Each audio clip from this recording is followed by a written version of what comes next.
O modelo atômico aceito por quase todo o século XIX foi o proposto por Dalton. Entretanto, esse modelo não explicava as características elétricas da matéria, que já eram conhecidas desde a época do filósofo e matemático grego Tales de Mileto. Em 1897, o físico britânico John Thomson propôs um novo modelo atômico com base em descobertas relacionadas com a radioatividade e experimentos realizados com tubo de raios catódicos, construído pelos cientistas Geisler e Crookes, como veremos a seguir.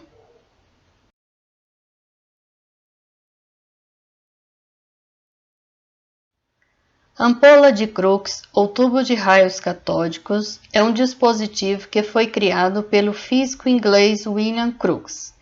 É um tubo de vidro ou quartzo vedado com gás sobre baixa pressão, ou seja, rarefeito, em que ele aplicava uma tensão elétrica.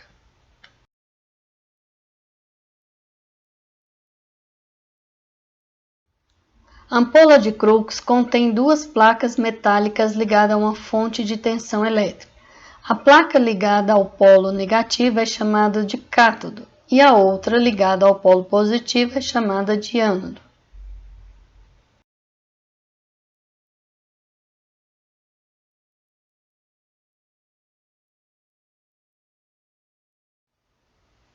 Crookes percebeu que ao produzir um vácuo no interior da ampola e aplicar altas voltagens em suas extremidades, onde se localizavam as placas metálicas, surgia uma luminescência esverdeada.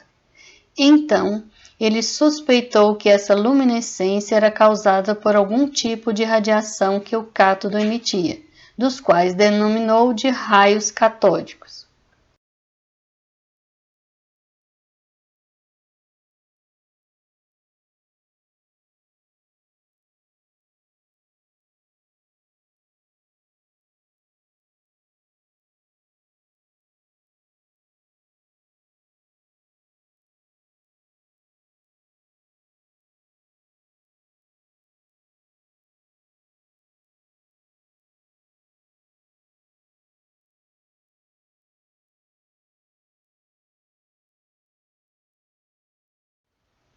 Nas imagens podemos observar a luminescência esverdeada, ou seja, os raios catódicos.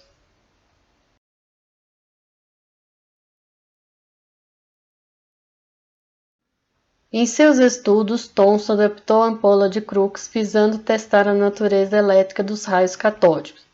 Ele colocou campos elétricos e magnéticos na região externa da ampola e observou que, ao serem submetidos a esses campos, os raios catódicos sofriam um desvio na sua trajetória, indo em direção ao polo positivo.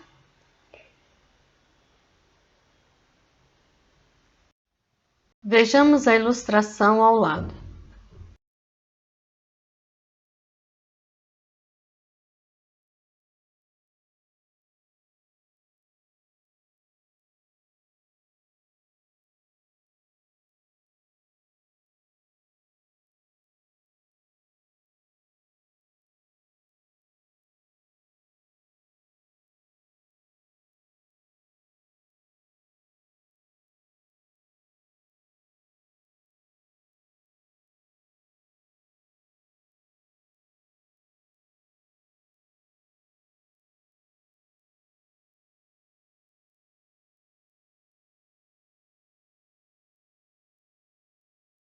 Thomson observou que quando os raios catódicos incidem sobre o anteparo, produzem uma sombra na parede oposta do tubo, permitindo concluir que se propagam em linha reta.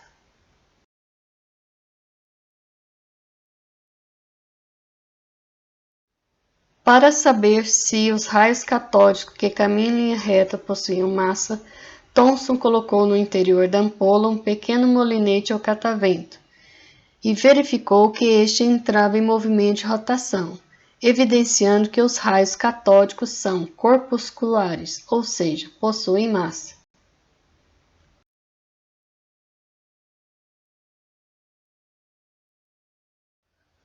Ao se verificar que o feixe de raios catódicos eram desviados por um campo elétrico externo, sempre indo em direção e sentido à carga carregada positivamente, Thomson concluiu que essas emissões possuíam cargas negativas.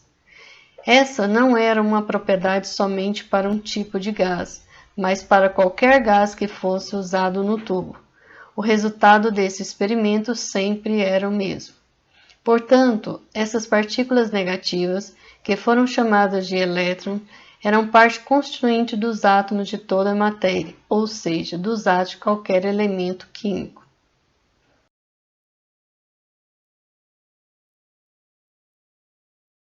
De acordo com seus experimentos, Thomson descobriu a primeira partícula subatômica, o elétron, que se propaga em linha reta, possui massa, possui carga elétrica de natureza negativa e é igual para todos os átomos.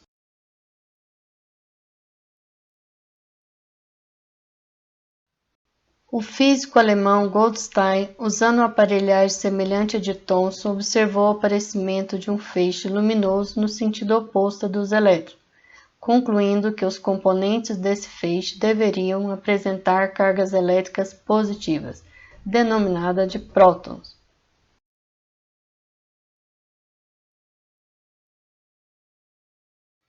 Assim, Thomson propôs um novo modelo para o átomo, constituído por um fluido de carga positiva no qual os elétrons estariam distribuídos uniformemente, por analogia conhecido como pudim de passas ou panetone.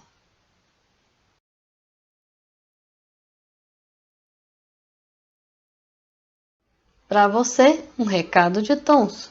Ótimos estudos e até a próxima aula!